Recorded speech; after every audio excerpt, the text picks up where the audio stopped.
जय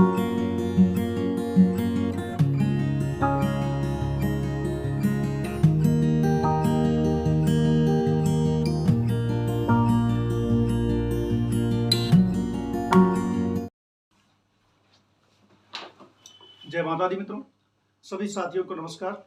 आज के इस एपिसोड में मैं आप लोगों को दिव्या भारती 90s की सुपरस्टार दिव्या भारती की मृत्यु रहस्य के बारे में बतलाने वाला हूँ कि उनकी मौत कैसे हुई, किन हालातों में हुई, क्या क्या हुआ। 5 अप्रैल 1993 को जब उनकी मृत्यु होती है तो उस दिन सुबह से लेकर के रात तक उनके साथ क्या क्या हुआ, सारी चीजें, सब कुछ A to Z सब कुछ मैं अभी आप लोगों को बतलाने वाला हूँ। सबसे पहले मैं आप लोगों को बतला देता हूँ कि दिव्या भारती 90s में ही उनका डेट ऑफ बर्थ जो है वो 74 का है और 90s में 1990 में उनको एक फिल्म मिलती है गोविंदा के भाई कीर्ति कुमार का राधा का संगम। लेकिन उस फिल्म में कीर्ति कुमार को ये लगता है कि ये हीरोइन उम्र इनकी कम है और फिल्म में मैच नहीं हो पाएगा, तो उसके बाद वो उस फिल्म में फिर उसकी जगह जूही चावला को ले लेते हैं और वो फिल्म उनके हाथ से निकल जाती है। उसके बाद साउथ में उनको एक फिल्म मिलती है बोबिली राजा 90s में 1990 में, जो फिल्म सुपरहिट होती है। और उसके बाद हिंदी सिनेमा में राजीव राय विश्वात्मा फिल्म में उनको लेते हैं और विश्वात्मा फिल्म उनकी पहली मूवी होती है और उसमें उनके ऊपर फिल्माया हुआ जो गाना है सात समुंदर पार वाला, तो वो गाना काफ़ी सुपरहिट हुआ। आज के डेट में भी वो गाना काफ़ी लोकप्रिय है। तो इसके बाद दिव्या भारती सुपरस्टार बन जाती हैं विश्वात्मा के बाद। और उसके बाद एक बाय एक फिल्म आती है, फिर दूसरी फिल्म आती है, फिर तीसरी फिल्म आती है, यानी कि लगातार समझिए कि 1992 में एक पर एक लगातार फिल्में आती चली जाती है। 24 जनवरी 1992 को विश्वात्मा रिलीज होती है। उसके 4-5 दिन के बाद शोला और शबनम रिलीज होती है। शोला और शबनम में क्या हो गया था, कंट्रोवर्सी हो गई थी कि उसके अंदर कोई सीन जो था सेंसर बोर्ड को आपत्ति हुई तो उसके सीन को कटवा दिया जाता है, तो उसमें फिर उसकी रिलीज थोड़ी डिले हो जाती है। उसके बाद 25 जून 1992 को दीवाना फिल्म आती है शाहरुख खान की, जो सुपर बम्पर हिट होती है। सुपरस्टार ये बन चुकी थी और इस फिल्म से उनका कद और बढ़ जाता है। उसके बाद सुनील शेट्टी की पहली फिल्म बलवान 11 सितंबर 1992 को आती है, वो भी हिट होती है। इस बीच में दिल का क्या कसूर फिल्म और भी काफ़ी सारे, छत्री है, दिल है, तो ये सारी फिल्में आती हैं इस फिल्म से, यानी कि 1992 में ही वो सुपरस्टार बन जाती हैं। और एक कहानी है उनकी, जो मैरिज की जो कहानी है उसके बारे में मैं बतलाता हूँ कि जब शोला और शबनम की शूटिंग हो रही थी तो साजिद नाडियाडवाला गोविंदा के दोस्त होते हैं, तो सेट पे जाते हैं और दिव्या भारती से उनको प्यार हो जाता है। उसके बाद स्थिति ये हो जाती है कि वो इमीडिएट शादी करना चाहते हैं, लेकिन दिव्या भारती की उम्र 18 पूरी नहीं हुई है अभी। तो जब उनकी उम्र 18 पूरी होती है, फरवरी में पूरी होती है, मई 1992 में वो शादी कर लेते हैं। शादी कहाँ करते हैं, वही बरसोवा का जो अपार्टमेंट है, तुलसी अपार्टमेंट, फ्लैट नंबर 503। अब दिक्कत ये थी कि साजिद नाडियाडवाला जो थे वो अलग धर्म से थे, मुस्लिम धर्म से थे, तो इसके लिए भी कुछ नहीं होता, वो अपना जो भी धर्म परिवर्तन करके जो मैरिज एक्ट होता है उसके तहत ये लोग विवाह करते हैं, लेकिन मैरिज को डिस्क्लोज नहीं किया जाता। इसके पीछे ये रीजन था कि दिव्या भारती अभी फिल्मों में थी, अगर हीरोइन के बारे में ये पता चलेगा कि उन्होंने शादी कर ली है तो फिल्म पर असर पड़ सकता था, जिसकी वजह से जो शादी है उसको डिस्क्लोज नहीं किया जाता। सब कुछ बढ़िया चल रहा था, फिल्में बन रही थी, आ रही थी, वो बहुत सारी उस समय में, जिस समय 92 93 में 20 से ज़्यादा फिल्में वो कर रही थी ऑलरेडी। बहुत सारी फिल्में तो ऐसी थी जो पूरी भी लगभग होने के कगार पर थी, इसके बीच में ही ये एक्सीडेंट हो जाता है। अब रियल में ऐसा होता क्यों है, क्यों होता है ऐसा, आखिरकार ये इतना बड़ा एक्सीडेंट कैसे हो जाता है, तो इसके पीछे की जो थोड़ी कहानी है वो मैं आप लोगों को बतलाता हूँ कि 5 अप्रैल 1993 को आखिर हुआ क्या था। 5 अप्रैल 1993 को दिव्या भारती वैसे अपने रेंटेड फ्लैट पे वर्सोवा के तुलसी अपार्टमेंट में अपने फ्लैट 503 नंबर फ्लैट में रहा करती थी। उस दिन में वो चेन्नई से शूटिंग करके आई हुई थी, पैर में चोट लगी हुई थी, बैंडेज लगा हुआ था, और उसी दिन उन्होंने नेपच्यून अपार्टमेंट पाली हिल में एक खरीद लिया था, फाइनल डील कर लिया था और बहुत ज़्यादा खुश थी। बहुत खुश थी, अपने भाई कुणाल भारती को फ़ोन करती हैं, अपनी मम्मी को फ़ोन करती हैं, सबको फ़ोन करके बतला रही हैं कि उन्होंने एक 4 बीएचके बम्बई में खरीद लिया है। और अगले उसी दिन 5 अप्रैल 1993 को ही उनको शूटिंग के लिए हैदराबाद जाना था। तो डायरेक्टर को वो बोल देती है कि मेरे एक तो पैर में चोट लगी है और आज एक दिन में इसको मतलब पोस्टपोन किया जाए। डायरेक्टर मान जाते हैं। तो 5 अप्रैल 1993 को ये पूरा दिन यही खुशी के माहौल में ही पूरा दिन चलता है। फ्लैट का डील हो गया है, भाई से फ़ोन पे बातें करती हैं और हैदराबाद जाना था शूटिंग के लिए, वो जाना भी कैंसिल हो जाता है क्योंकि उनको या तो सेलिब्रेशन चाहिए था, फ्लैट लिया था, और ये भी था कि एक दिन रुक जाते हैं और भी सारी बातें हैं। लेकिन सारा कुछ सही चल रहा था। 5 अप्रैल 1993 को शाम में जो उनकी एक फिल्म थी आंदोलन, आंदोलन के जो कॉस्ट्यूम डिजाइनर थे नीता लुल्ला और उनके जो हस्बैंड डॉक्टर थे श्याम लुल्ला, इन्होंने फ़ोन किया कि कॉस्ट्यूम डिजाइन के लिए हम आपके पास आना चाहते हैं। तो हीरोइन के साथ ऐसा होता है कि वो उनके घर पे आके डिस्कस करते हैं कॉस्ट्यूम डिजाइन के लिए कौन सा ड्रेस पहनना है, क्या पहनना है। तो नीता लुल्ला और श्याम लुल्ला ये दोनों आते हैं रात के 10 बजे तुलसी अपार्टमेंट 2 बरसोवा फ्लैट नंबर 503 में।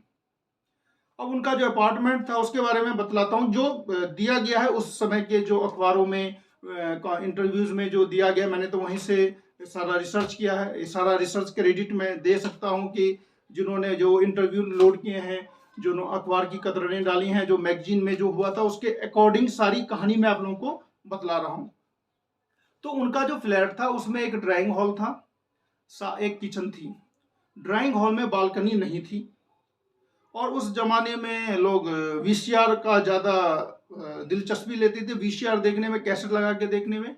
तो नीता लुल्ला और श्याम लुल्ला 10 बजे रात आते हैं और रात मतलब चूँकि जो कहा जाता है कि सितारों की रातें होती नहीं हैं, रात में उन लोगों को ये नहीं होता है आम आदमी की तरह कि हाँ 10 बज गए आप सो जाना चाहिए, ऐसा नहीं होता। उनकी रातें काफ़ी लंबी चलती हैं और ड्रिंक्स तो आम बात है।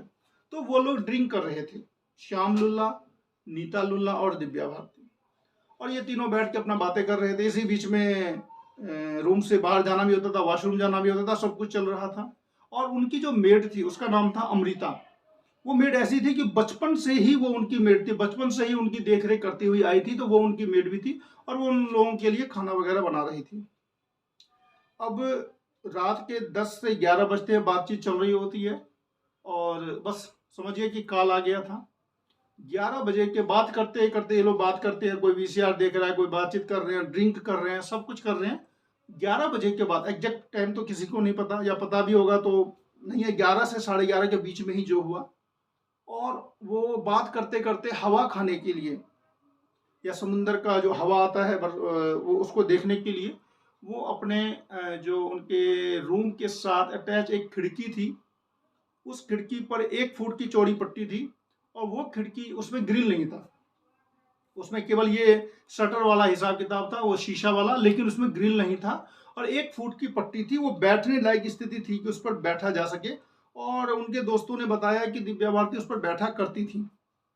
तो इधर बातचीत चल ही रही है और दिव्या भारती 11 बजे रात की बात वो आकर के वहाँ पर में या तो वही कहते हैं ना कि कॉल आ जाता है, तो उस पर वो आकर के बैठ जाती हैं। और ये सारा कहा जाता है कि उनका जो स्टेटमेंट है वो कहते हैं कि केवल सारा कुछ 3 मिनट के अंदर ही हुआ। 3 मिनट वो लोग जो नीता लुल्ला और श्याम लुल्ला थे वो लोग टीवी में मस्त थे, वीसीआर देख रहे थे, इधर अमृता जो थी वो खाना पका रही थी। इसी 3 मिनट के अंतर में वो जब बैठने की कोशिश करती हैं और उनका मुंह जो रहता है वो रहता है मकान की तरफ और बैक रहता है पीछे की तरफ, तो वो बैठने की कोशिश में अपने बैलेंस को जब बैलेंस नहीं बन पाता है, तो बैलेंस जब नहीं बन पाता है तो उनका हाथ फिसलता है और वो जी सीधा नीचे गिरती हैं।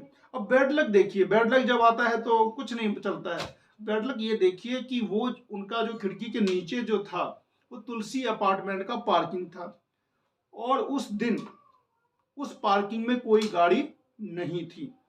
अब संजोग कह सकते हैं या फिर कोई साजिश कह सकते हैं, कुछ भी हो सकता है। अभी वो तो आगे बाद में देखेंगे क्या होता है, साजिश होता है या फिर संयोग होता है या फिर इंसिडेंट होता है। नीचे कोई भी गाड़ी नहीं थी। अगर गाड़ी के ऊपर में गिरती तो शायद जान बच सकती थी।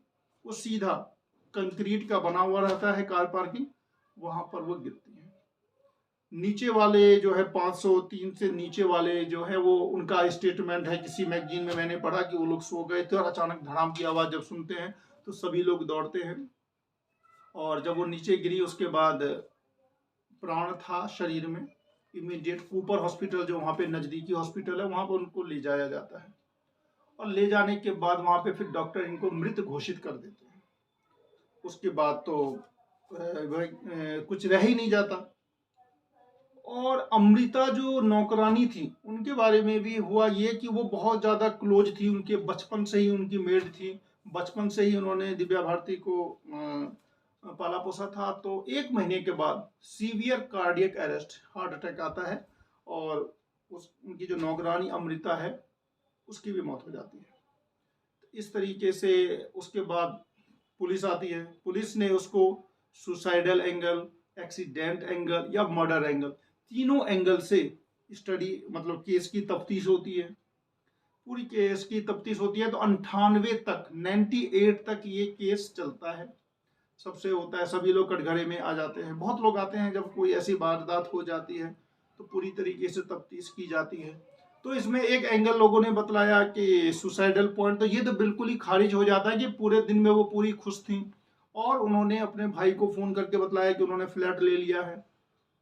उसके बाद एक आता है कि हत्या। हत्या में जब कुछ मिला ही नहीं, कुछ भी नहीं मिला, क्योंकि उसमें जब बाद में स्टेटमेंट ये आया तो लोगों ने बतलाया कि कुछ उनके जो निजी फ्रेंड थे वो कहते हैं कि उनका जो खिड़की था उस खिड़की पे वो पहले भी बैठा करती थी और ऐसी बात नहीं थी कि पहले दिन बैठी हैं या फिर ड्रिंक ही वो पहली बार भी नहीं कर रही थी। तो इसको लास्ट में यही माना गया कि ये एक एक्सीडेंट था। और बाद में हालांकि दोषारोपण तो होता है, ये सब पर जो होता है वो पुलिस तफ्तीश होती है, सब कुछ हुआ। लेकिन 5 अप्रैल 1993 की रात लगभग 11:30-12 बजे उनकी मौत हो जाती है और मौत के बाद लगभग 5 साल तक केस चलता है और लास्ट में आकर के उसका जो केस का यही होता है कि ये एक्सीडेंट था और एक्सीडेंट से उनकी मौत हो जाती है। अब इसके बाद एक और इसमें ये कहानी है कि उन्होंने बहुत सारी फिल्में लगभग कंप्लीट कर ली थी। बहुत सारी फिल्में तो 80% कंप्लीट हो गई थी, शूटिंग हो चुकी थी और उसके बाद स्थिति ऐसी आ जाती है कि उस फिल्मों को दोबारा दूसरी हीरोइन ने कंप्लीट किया। तो इसमें भी एक वाकया ऐसा आता है जो पता है दिया गया है कि 80% हो गया था लाडला फिल्म का शूटिंग और लाडला फिल्म में फिर उनकी जगह पे शुरुआत से पूरी फिल्म को शूट किया जाता है, उनकी जगह पे श्रीदेवी को लिया जाता है। अब श्रीदेवी जहां पर शूट कर रही होती है ना, जहां पे दिव्या भारती जिस शूट में जिस डायलॉग डिलीवरी में जहां पे बार बार रुक जाया करती थी, श्रीदेवी भी बार बार वहीं पे रुक जाती थी।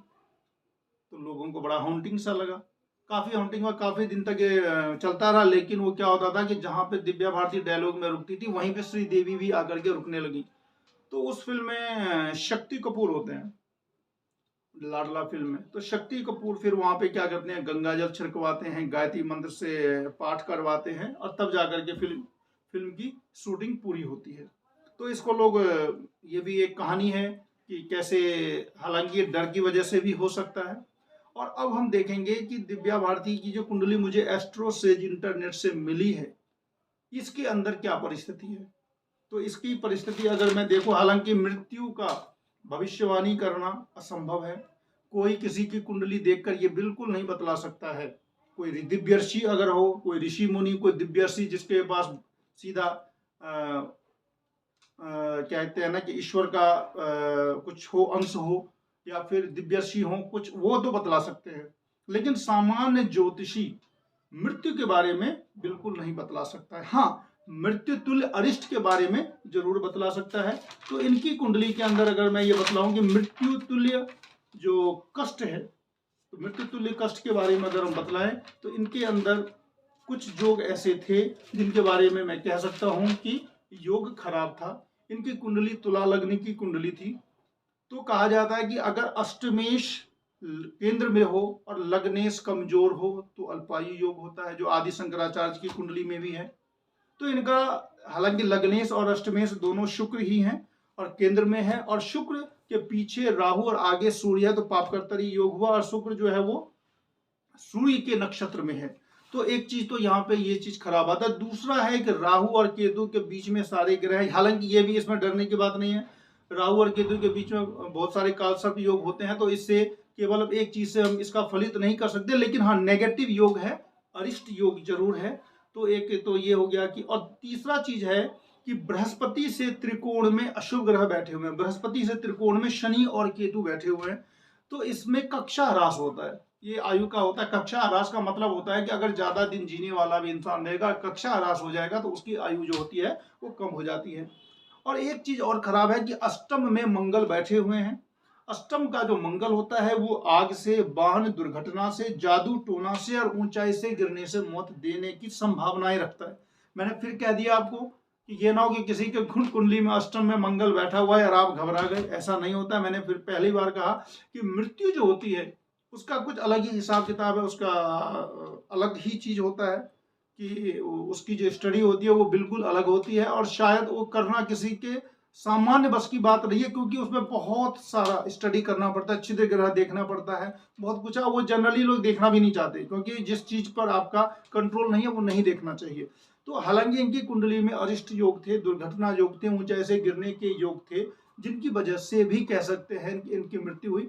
और अभी भी आज के डेट में भी जब कभी इनकी फिल्म आती है तो जो 90s के लोग हैं, और 90s में बहुत ज़्यादा इनका वो था, हम लोग 90s के में, हम लोग 90s में लगभग 6ठी 7वीं में पढ़ते थे, उस समय हम देखते थे कि दिव्या भारती का जो पोस्टर है वो खूब ज़्यादा बिका करता था, तो बहुत ज़्यादा सक्सेसफुल स्टार रही, और जब इनकी अचानक मृत्यु हो गई थी तो पूरा जो है संसार गम में था। तो इस तरीके से जो मैंने अपनी तरफ से जो इसमें रिसर्च किया वो मैंने आप लोगों तक पहुंचाया, और इसी तरीके से जो मेरे रिसर्च हैं वो मैं आप लोगों तक पहुंचाता रहूँगा।